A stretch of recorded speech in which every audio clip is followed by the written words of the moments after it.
C'est sûr? Alors dis à 2-3 personnes autour de toi. C'est par la grâce de Dieu que tu es là ce matin. Dis-le avec foi et avec joie. Eh oui. On ne le réalise pas tout le temps. Voilà, très content d'être de retour de l'île de la Réunion. Hein? Je ne suis pas allé pour me baigner. Ma femme a dit un peu.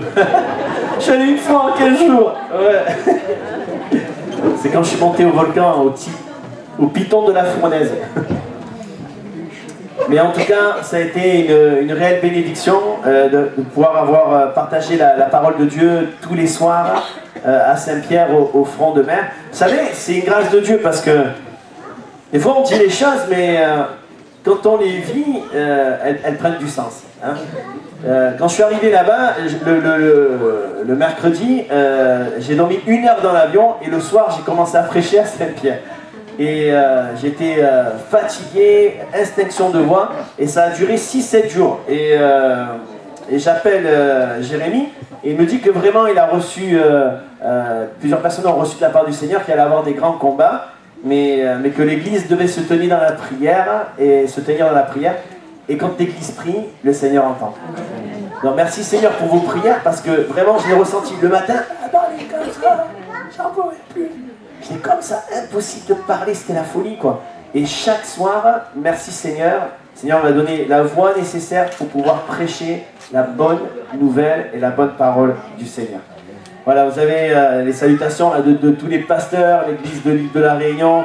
Vraiment, vous remercie aussi pour vos prières. On aura l'occasion j'aurai l'occasion de vous montrer quelques vidéos, quelques photos.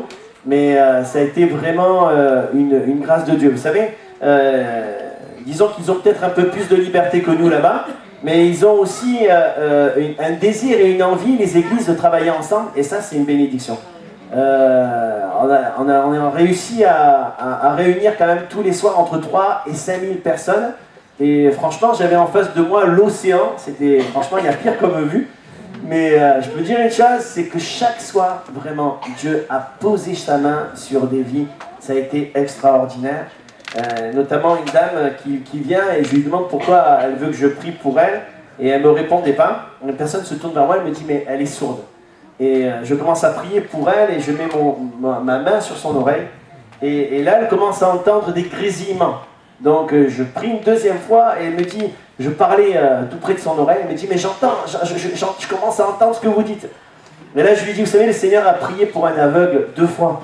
Il voyait les gens comme des arbres. Et ensuite, la deuxième fois, cet aveugle, il voyait parfaitement. J'ai dit, moi, je ne suis pas Jésus. S'il faut que je prie 15 fois, je prierai 15 fois jusqu'à ce que vous entendiez.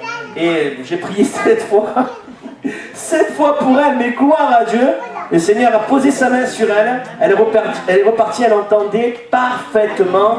Gloire à Dieu. Et je ne sais pas combien de temps qu'elle n'entendait pas, certainement des années. Mais peu importe, elle avait 75 ans, peu importe l'âge que tu as, que tu sois un petit enfant, parce que vraiment Dieu a béni les petits enfants. Il y a eu des belles choses qui se sont passées. Si tu crois que Jésus peut le faire, alors il le fait. Jésus ne dira pas si tu as une bonne éducation, si tu es une gentille personne, si ceci, si cela, mais seulement si tu crois. Une des conditions pour recevoir la guérison divine, le salut de notre âme, c'est de croire que Jésus, il peut le faire. Amen. En tout cas, je suis content d'être là aussi. Même si je me suis régalé pendant 15 jours, ma famille m'a manqué, mais la famille Un Max de Vie m'a manqué aussi. Hein, les petits gâtés avec Micheline, bon, ne soyez pas jaloux avec chacun d'entre vous. Avec ma soeur qui est de la Réunion, vous avez des gros bisous de votre nièce, hein, la Tati. Voilà, en tout cas, c'est une joie pour moi d'être avec vous ce matin et j'aimerais avec simplicité vous apporter le message que Dieu a mis sur mon cœur hier. Là, vraiment, Dieu travaillait mon cœur sur un passage et j'aimerais qu'on puisse le lire ensemble et ensuite nous allons prier. C'est dans l'évangile de Luc au chapitre 22 et le verset 31. Évangile de Luc, chapitre 22, verset 31. Le titre du message, c'est « Quand ma vie est passée au crible ». Quand ma vie est passée au crible. Hein? Et ouais, ça arrive. Hein? Luc 22, 31. Le Seigneur dit « Simon, Simon, Satan vous a réclamé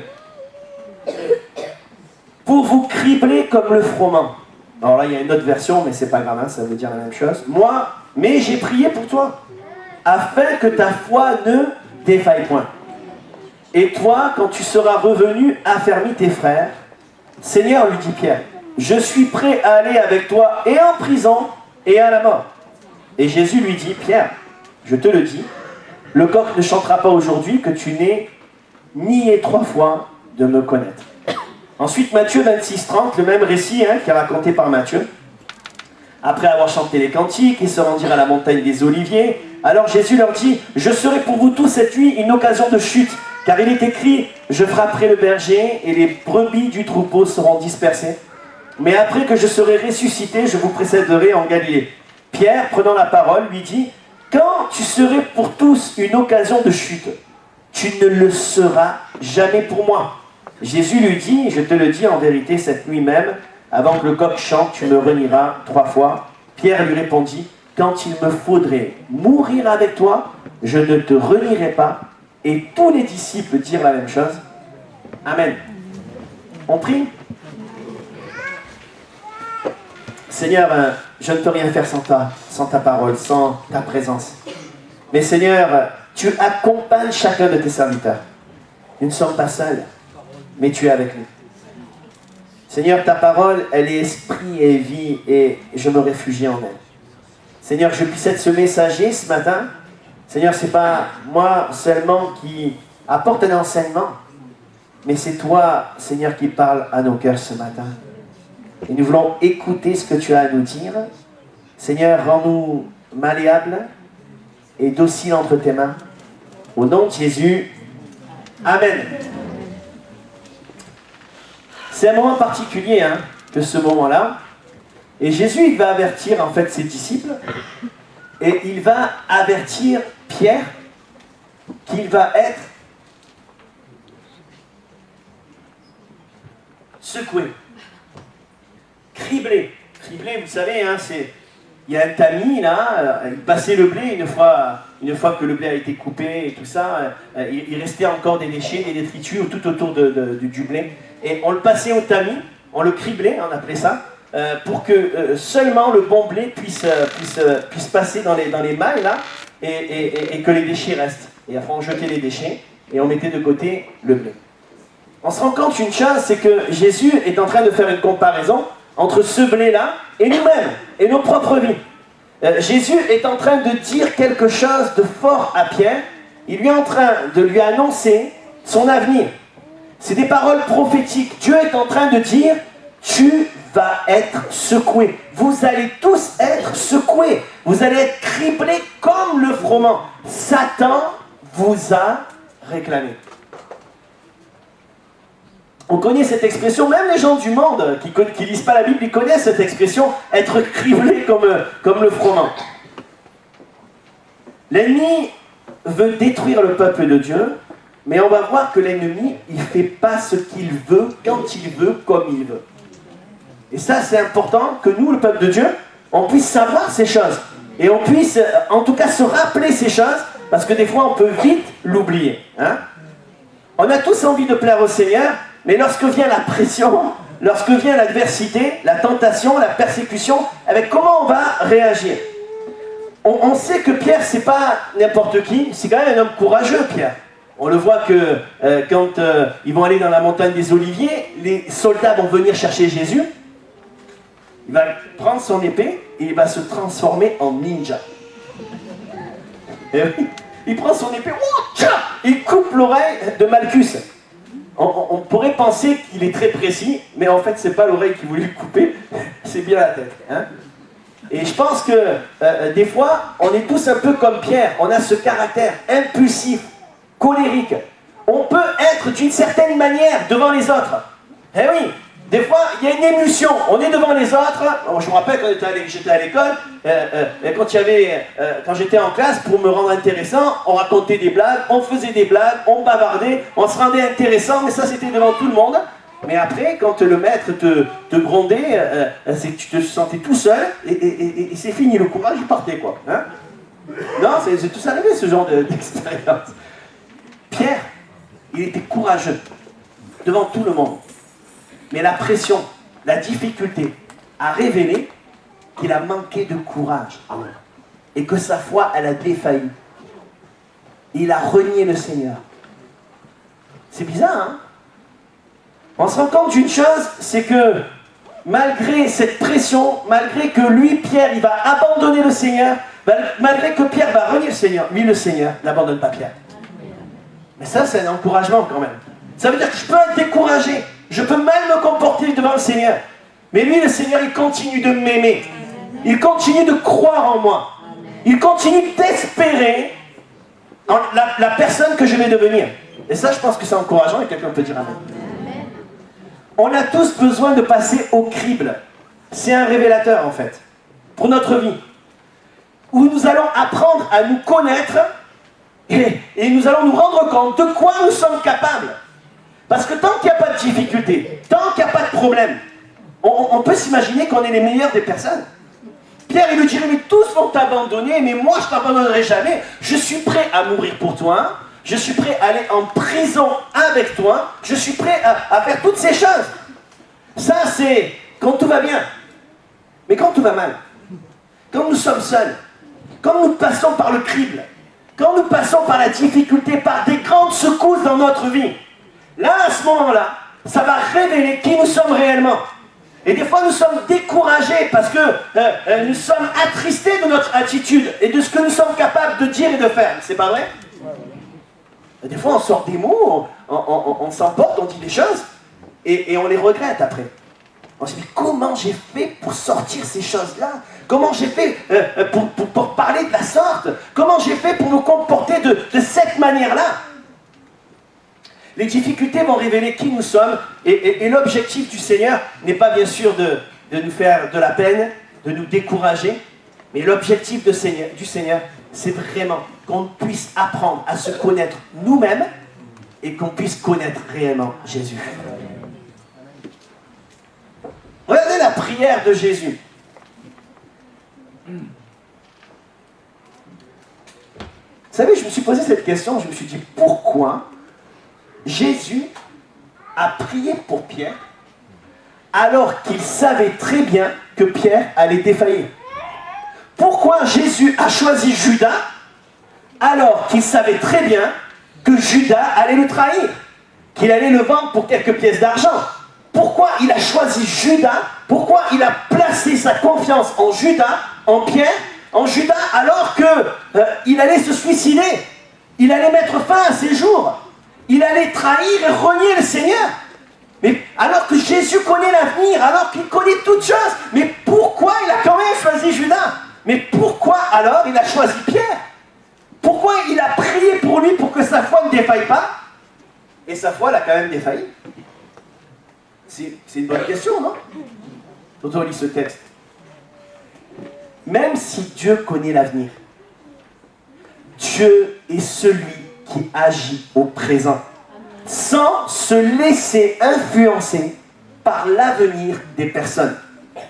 Avec Judas, il a mis ses efforts au quotidien pour prendre soin de Judas, alors même qu'il savait qu'il allait le trahir, mais il a fait toutes ces choses pour démontrer à Judas qu'il croit en Judas.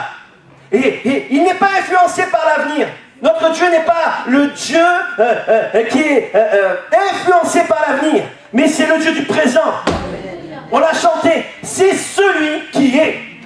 Celui qui est avec toi maintenant, même s'il sait que tu vas le renier, même s'il sait que tu vas faire un faux pas, même s'il sait que tu ne vas pas faire ce qu'il faut faire, Jésus continue de croire en toi. Il est à tes côtés. Est-ce que tu le crois? Et nous, si c'était le cas, et qu'on sait à l'avance, imaginez que je sais à l'avance, hein, que, je sais pas, Lionel, tiens, Lionel il est là, c'est mon copain, c'est mon ami, c'est mon frère dans le Seigneur, et si je sais à l'avance qu'il va me trahir et me faire beaucoup de mal, d'accord, qu'est-ce que je vais faire? Est-ce que je vais continuer à le faire prêcher? Est-ce que je vais continuer à travailler avec lui? Peut-être que moi, peut-être que lui-même, à ma place, on inverse les rôles. Si on sait réellement que des membres de notre famille, que des gens de notre entourage sont capables de nous trahir ou vont nous trahir, est-ce que nous continuons de croire en eux ou on baisse les bras? Je dis à Punaise, c'est ça que tu vas faire? Ben Punaise, je comptais t'offrir un truc, laisse tomber. Tu peux te brosser. Rien, nada. Oui ou non? On ne serait pas influencé par la connaissance de l'avenir qu'on a sur les personnes? Je vous pose une question. Nous, on baisserait les bras. Mais Jésus, lui, ne baisse jamais les bras. Parce qu'il nous donne toujours une chance. Jésus te laisse toujours la possibilité de te redresser, de changer de comportement, de choisir la vie et non la mort. Qu'est-ce qu'on va choisir? Je continue. Jésus a prié pour Pierre et Pierre a défailli dans sa foi. C'est étonnant quand même. Eh oui. J'ai prié pour... Satan t'a réclamé pour te cribler comme le froment. Mais j'ai prié pour toi afin que ta foi ne défaille pas. Mais pourtant sa foi a défailli. Pourtant il a renié le Seigneur. Mais pourtant c'est Jésus lui-même qui a prié. Donc ça veut dire que des fois Jésus prie pour nous et que les choses ne se font pas. J'ai prié pour toi afin que ta foi ne défaille pas. Et toi, quand tu seras revenu, affermis tes frères. Dieu veut nous relever. Dieu veut que tous parviennent à la connaissance du salut. C'est écrit comme ça. Mais est-ce que tout le monde sera sauvé? Dieu veut que tout le monde soit guéri. Est-ce que tout le monde va être guéri? Dieu veut que tout le monde s'engage dans les eaux du baptême. On ne reste pas juste là, à venir aux réunions, on est bien entre nous, les chrétiens sont sympas. Non, Dieu veut qu'on s'engage. Celui qui croira se fera baptiser et sera sauvé. Donc la prière seulement du Seigneur ne suffit pas. Il y a notre engagement personnel. Ton choix, ta décision, c'est quelque chose d'important. Désolé. Il y a une cool. On est entre nous, vous m'en voulez pas. On passe pas à la télé. Ça serait gênant là par contre.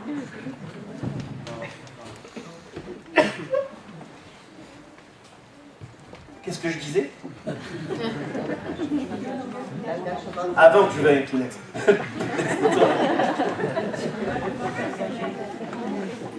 La prière de Jésus,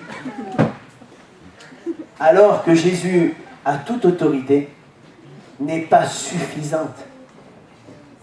Il faut qu'elle soit associée à mon engagement personnel, à ma décision personnelle.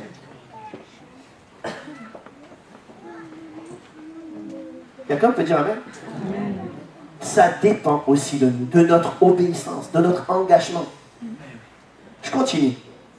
Le diable a réclamé Pierre et les disciples, et Dieu a laissé faire le diable. Ah oui, attendez, on lit. Le Seigneur dit, Simon, Simon, Satan vous a réclamé pour vous cribler comme le... Donc c'est un combat entre le diable et Dieu. Le diable réclame, mais Dieu, c'est lui qui fixe les limites et c'est lui qui dit, qui autorise ou qui n'autorise pas. Hein? Il y a une guerre, le diable réclame. De la même manière que le diable a réclamé Job. Vous vous rappelez? Le diable était là, il regardait Job, un serviteur fidèle, un serviteur intègre. Il va vers Dieu, il dit, ah, mais c'est normal, tu lui donnes tout. Il a des enfants, il est en bonne santé, il est béni financièrement. Le gars, il a tout ce qu'il veut. C'est normal. Mais enlève-lui l'argent, enlève-lui les enfants, et tu vas voir qu'il va te renier en face. Qu'est-ce que Dieu aurait pu dire? Ouais, écoute, parle à ma main, parle pas avec moi là. Je fais ce que je veux. Il aurait pu dire ça. Dieu aurait pu dire, écoute, il est intègre, et c'est comme ça, tu es content, c'est bien, tu n'es pas content, c'est pareil. Il aurait pu dire ça. Dieu fait ce qu'il veut, quand il veut, comme il veut.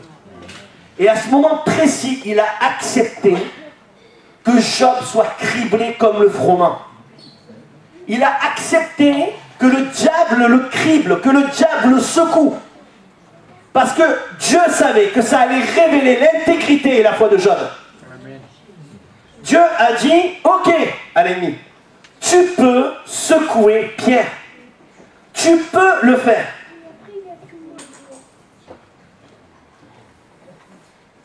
Pourquoi le Seigneur a laissé faire? Pourquoi? Qu'est-ce que va dire Pierre? Si tous t'abandonnent, moi, je ne t'abandonnerai pas. Si tous ne sont pas capables de t'aimer jusqu'à la mort, d'aller en prison, moi, je suis prêt à tout pour toi. Si eux, ils n'ont pas reçu, comme moi j'ai reçu, parce que la discussion d'avant, c'était de savoir qui c'est qui allait être assis à côté du Seigneur. Ça, c'est le cœur de l'homme. Pierre, il se sentait quand même. Hein. Il se sentait capable. Il se sentait fort. Mais Dieu a permis quelque chose. Il a permis que Satan vienne secouer Pierre. Pas pour que Pierre soit détruit. Pas pour que Pierre soit en dépression et découragé. Mais pour que Pierre apprenne à connaître qui il est. Vous savez, quand tu passes par le crible et que tu es secoué, que tu as fait des erreurs, écoutez-moi bien. Attends, Pierre, c'est pas n'importe qui, Pierre. C'est l'apôtre Pierre, il prêche, 3000 âmes se convertissent. Mais il y a le Pierre d'avant et le Pierre d'après le reniement. Le Pierre d'avant est quand même utilisé par le Seigneur. Il chasse des démons, il chasse des esprits impurs, il guérit les malades. Donc l'ennemi, il a la rage. Il se dit, attends, c'est le truc de... il a entendu Jésus parler de la vie de Pierre, de ce qu'il allait faire entre les mains de Pierre. Donc qu'est-ce qu'il veut faire Satan? C'est anéantir les projets de Dieu. Et comme il voit quand même que Pierre a une réputation, que Pierre est connu dans le royaume de Dieu, mais dans le royaume des ténèbres aussi. Mais nous, on connaît Pierre, il nous a chassés, on était bien dans la vie de ces gens. On les soumettait à l'esclavage, on les dominait, on les contrôlait. Et Pierre est arrivé, il nous a chassés. Donc Pierre était connu. J'aimerais dire une chose. Quand il y a une guerre entre le diable et toi, réjouis-toi de ce que tu sois connu dans le camp de l'ennemi. Mais réjouis-toi d'une chose, c'est que tu n'es pas seul, mais que Jésus, il est à tes côtés. Il y a un travail qui s'est fait entre le Pierre d'avant et le Pierre après le reniement. On voit que Pierre était quelqu'un de sûr de lui, était quelqu'un qui était capable de mépriser un peu les autres. Hein? Si eux tous ils sont nuls là, si eux ils sont capables de t'abandonner, moi je ne t'abandonnerai pas. Moi je ne t'abandonnerai pas. Dieu est en train de faire quelque chose d'important. Il est en train de faire réaliser à Pierre que tout est grâce. Non, mon frère? Tout est grâce. Pierre est en train de réaliser une chose, c'est que par ses propres forces, il n'est capable de rien. Eh oui. Il est en train de confesser sa faiblesse. Il est en train de réaliser que sans la grâce de Dieu, il ne peut rien faire. Vous savez, s'il avait vécu que des victoires, que des triomphes dans sa vie, il serait quelqu'un d'auteur et qui regarderait les gens d'en haut. Mais Dieu ne veut pas ça. Dieu ne veut pas qu'on regarde les gens d'en haut. Il ne veut pas qu'on ait un esprit hautain.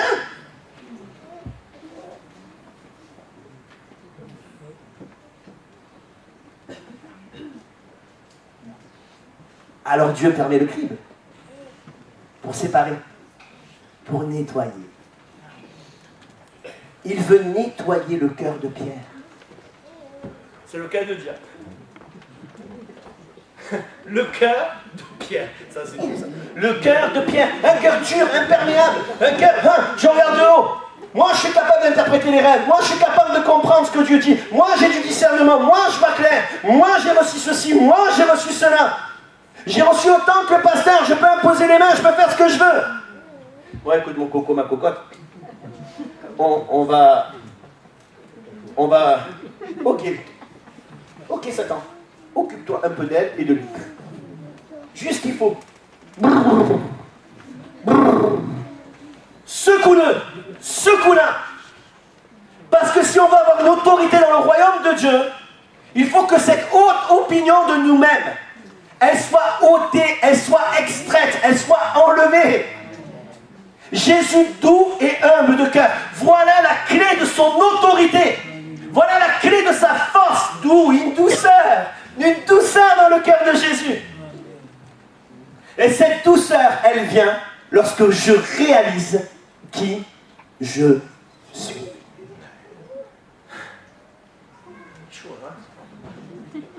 Cette douceur, elle vient quand je réalise qui je suis.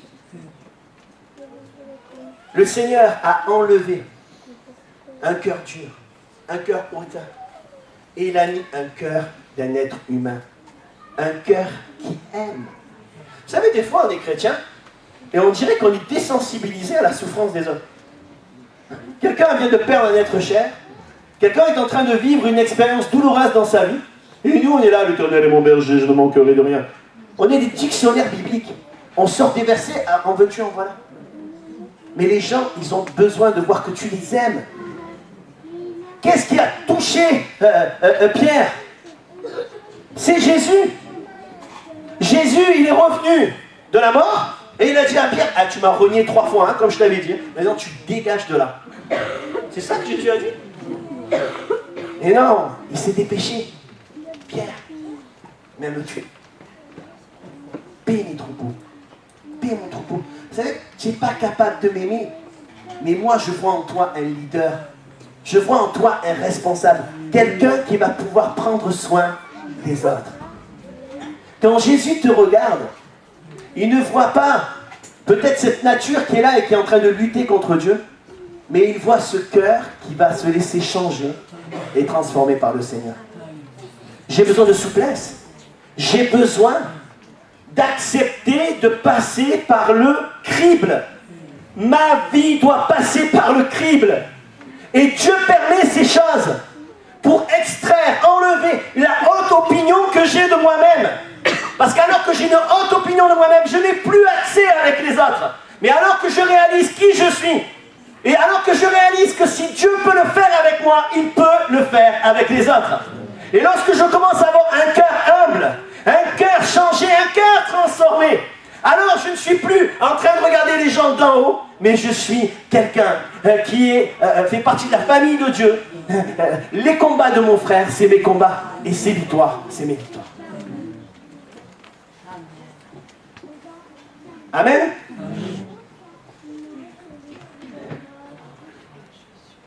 J'ai fini. Juste regardez, je vais finir par ce verset.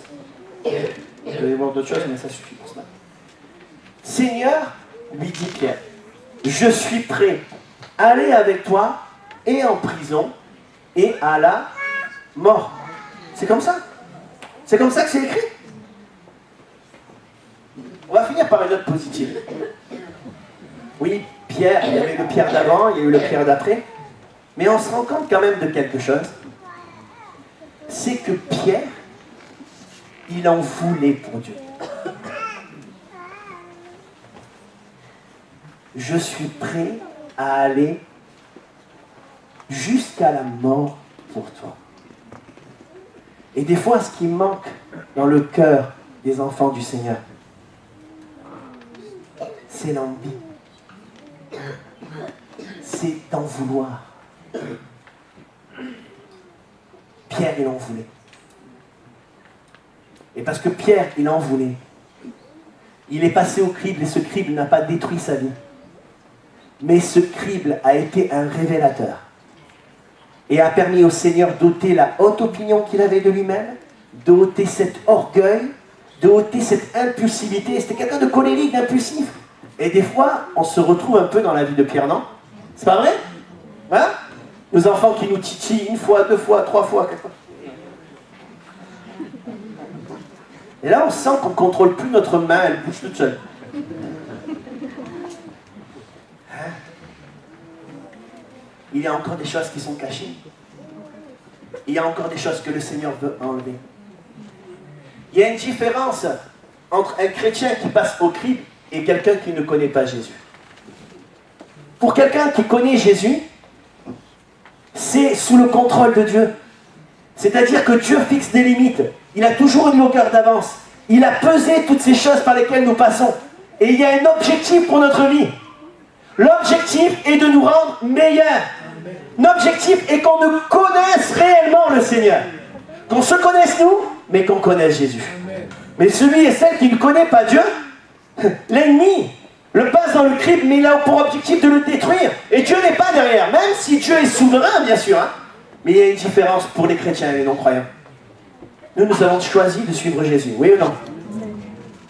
Est-ce que nous sommes prêts à accepter le crible? Je demande aux musiciens de s'approcher. Vous savez, écoutez-moi.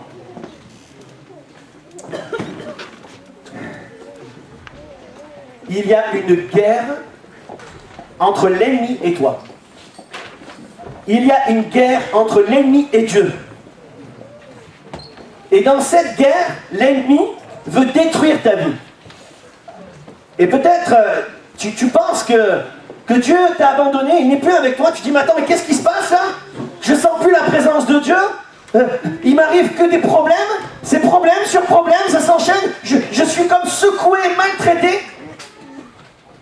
Mais Dieu est en train de te dire ce matin que cette secousse, elle est voulue de sa part. Pour que tu puisses plier le genou. Redescendre de ton piédestal. Et réaliser que tout est grâce. Et réaliser que sans lui, tu ne peux rien faire.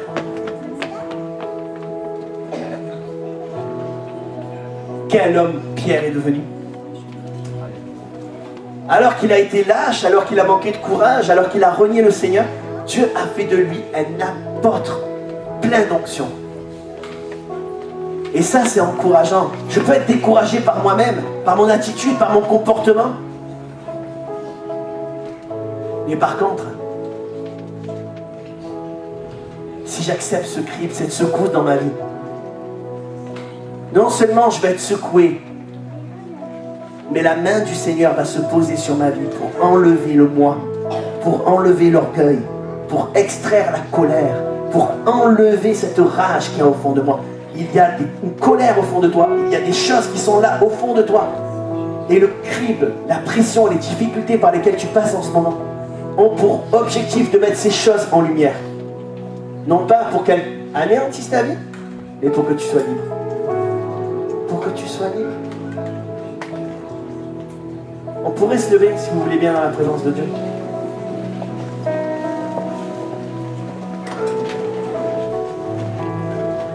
Avant de chanter ce cantique, de préparer